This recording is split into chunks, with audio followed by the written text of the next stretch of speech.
So I'd like to use as a subject from which to speak this afternoon, the other America. And I use this subject because there are literally two Americas. One America is beautiful for our situation, and in a sense, this America is overflowing with the miracle of prosperity and the honey of opportunity. This America is the habitat of millions of people who have food and material necessities for their bodies, and culture and education for their minds, and freedom and human dignity for their spirit. In this America, millions of people experience every day the opportunity of having life, liberty, and the pursuit of happiness in all of their dimensions.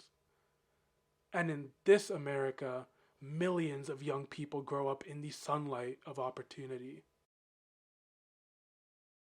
But tragically and unfortunately, there is another America. This other America has a daily ugliness about it that constantly transforms the buoyancy of hope into the fatigue of despair. In this America, millions of work-starved men walk the streets daily in search for jobs that do not exist. In this America, millions of people find themselves living in rat-infested, vermin-filled slums. In this America, people are poor by the millions, and they find themselves perishing on a lonely island of poverty in the midst of a vast ocean of material prosperity. In a sense, the greatest tragedy of this other America is what it does to other children.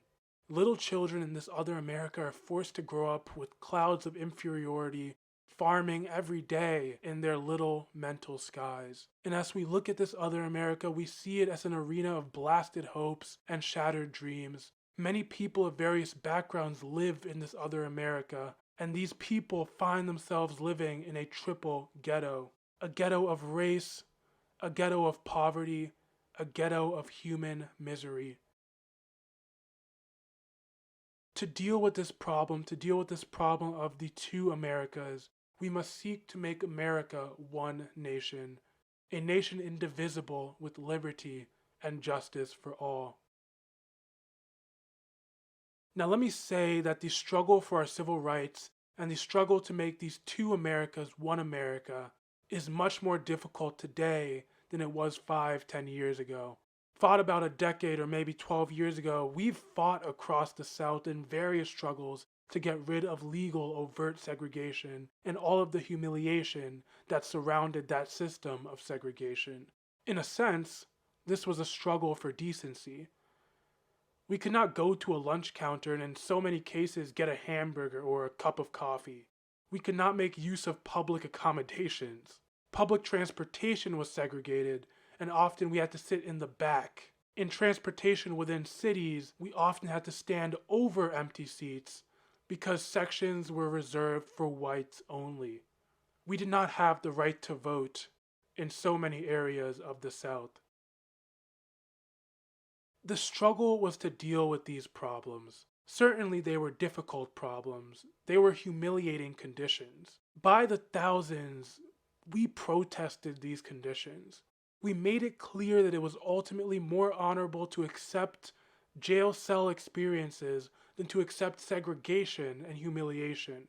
By the thousands, students and adults decided to sit in at these lunch counters that were segregated and to protest conditions there. And when they were doing this, when they were sitting at these lunch counters, they were in reality standing up for the best in the American dream and seeking to take the whole nation back to the great walls of democracy, which were dug deep by the founding fathers in the formulation of the Constitution and the Declaration of Independence.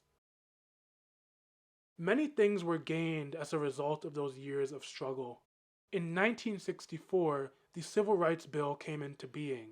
After the Birmingham movement, which did a great deal to subpoena the conscience of a large segment of the nation to appear before the judgment seat of morality on the whole question of civil rights. After the Selma movement in 1965, we were able to get a voting rights bill. All of these things represented strides, but we must see that the struggle today is much more difficult.